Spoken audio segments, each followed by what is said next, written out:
ധർമ്മപ്രമാണം. ധർമ്മപ്രമാണ വ്യൂവേഴ്സിക്ക് ഒരിക്കൽ സ്വാഗതം.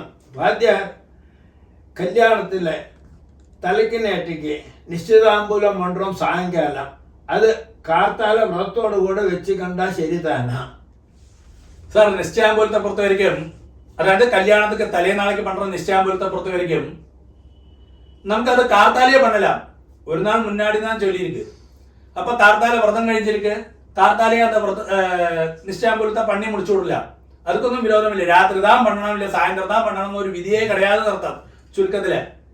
അപ്പൊ നിങ്ങൾ തലേനാളേക്ക് ഇപ്പൊ എല്ലാം എപ്പോഴും കഴിഞ്ഞാൽ സായന്ത്രം വേണ എന്നാ ഒരു ധ്യാനവാസമോ ഇല്ല എന്നാ ഒരു ചിന്നൊരു ക്ലാസിക്കൽ മ്യൂസിക്കോ എന്നാത് വെക്കറ സന്തോഷத்துக்கு വേണ്ടി എല്ലാം എന്താ ലൗകികവും വൈദികവും ചേർന്ന് തന്നെ കല്യാണം ചൊല്ലുന്ന കാര്യങ്ങൾ. അപ്പൊ നിശ്ചയാമ്പൂലം അതിലെ പെടും.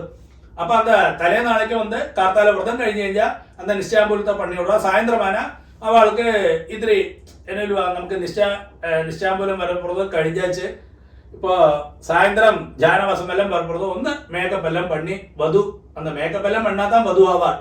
அப்போ அந்த மேக்கப் எல்லாம் பண்ணுறதுக்குள்ள சமயம் வேணும். அது கழிஞ்சு வந்து ஜானவாசம் பண்ணணும், அது கழிஞ்சு ரிசப்ஷனோ அந்த மாதிரி കാര്യങ്ങളെല്ലാം നടക്കുന്നത്. അതിന് ശേഷം അതോടുകൂടി அந்த റിസപ്ഷൻ നടന്നു കഴിഞ്ഞാൽ മ്യൂസിക്കൽ പരിപാടി നടക്കുന്നത്. അപ്പൊ എല്ലാ സമയത്തുകാർക്ക് മുഖ്യത്വം നടത്താം ചുരുക്കത്തില്. ഇപ്പൊ സായന്ത്രം നിശ്ചയാമ്പൂലം പറഞ്ഞ സമയത്തിൽ എന്നാലും ചൊല്ലിക്കഴിഞ്ഞാൽ ഇപ്പൊ സായന്ത്രം അതൊക്കെ സെപ്പറേറ്റാ ഒരു 1-1.5 മണിക്കൂർ അതൊക്കെ വേണ്ടി വരും, മാറ്റി വെക്കേണ്ടി വരും.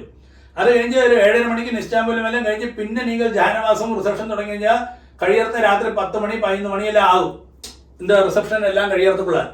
അത് കഴിഞ്ഞ് കുഴന്തകൾ തൂങ്ങറത്തുള്ള 1 മണി 2 മണി ആയിടും. ചിലപ്പോൾ കാർത്താൽ നേരത്തെ 5 മണിക്കും 4 മണിക്കും എഴുന്നേൽക്കേണ്ടി വരും. പല കല്യാണത്തിലും ഞാനേ പാത്തിട്ടുണ്ട്. അപ്പൊ ഞാനിപ്പോ കല്യാണങ്ങളിലെല്ലാം ഒരു ചിന്നൊരു ഉപദേശം കൊടുക്കാൻ അവൾക്ക് ഇത്ര എക്സ്പീരിയൻസ് ഉള്ളതുകൊണ്ട് നിങ്ങൾ തലേനാളേക്ക് കാർത്താൽ அந்த വ്രതത്തോടു കൂടി നിശ്ചയാമ്പൂലത്തെ പണിയിടുമ്പോൾ അപ്പൊ കുഴന്തകൾ സായന്ത്രമാന அந்த மேக்கப் பண்ணி கரெக்டா அந்த 6 மணிக்கு ஜானவாசம் தொடங்கினா அவளுக்கு 8:30 9 மணிக்குள்ள அவளுக்கு എന്തെങ്കിലും ഫ്രീയും ആയിടുക. അത് കഴിഞ്ഞാൽ അവൾ നേരത്തെ പടത്തിന്റെ കഴിഞ്ഞാൽ അടുത്ത നാളെ കല്യാണം കഴിഞ്ഞ് കഴിഞ്ഞാൽ അവ ക്ലീനാ അവളും ഫ്രഷാ ഇരുപ്പാ. ഇത് എന്നാ പറഞ്ഞാൽ ഞങ്ങൾ കല്യാണം പണി വെക്കുന്ന സമയത്തില് പലയിടത്തിലും ഞാൻ കല്യാണം പണി വെക്കുന്ന സമയത്തില് അവ ഒക്കാൻ തൂക്കം വന്നിരിക്കാർ 2 നാളെ തൂങ്ങിയിരിക്കവേ മാട്ട. അപ്പോ അവ അപ്പ അമ്മയ്ക്ക് പ്രശ്നമില്ലേ, ഇല്ല കൂടെ വന്നവൾക്കൊന്നും പ്രശ്നമില്ല. അവ രാത്രി 12 മണിയോ 1 മണിയോ കഴിഞ്ഞാൽ ഉച്ചയ്ക്ക് കല്യാണം കഴിഞ്ഞാൽ അവ സുഖമാപ്പെടുത്ത് തൂങ്ങുക. പക്ഷെ കുട്ടികളോട് കാര്യം അവ ആലോചിക്കറില്ലേ പല കല്യാണത്തിലെയും അവളുടെ സൗകര്യം താൻ പാക്കറ. അപ്പോ അത് ശരിയായ രീതിയല്ല. അപ്പൊ കാർത്താലെ എന്നോട് അഭിപ്രായത്തില് കാർത്താല വ്രതത്തോടുകൂടി அந்த നിശ്ചയാമ്പൂലത്തെയും പണി മുടിച്ചു കഴിഞ്ഞാൽ അവ വന്ന് அந்த കുഴന്തകൾക്കും സായന്ത്രം നേരത്തെ മേക്കപ്പ് പണി அந்த കാര്യങ്ങളെല്ലാം നേരത്തെ ഇതാ.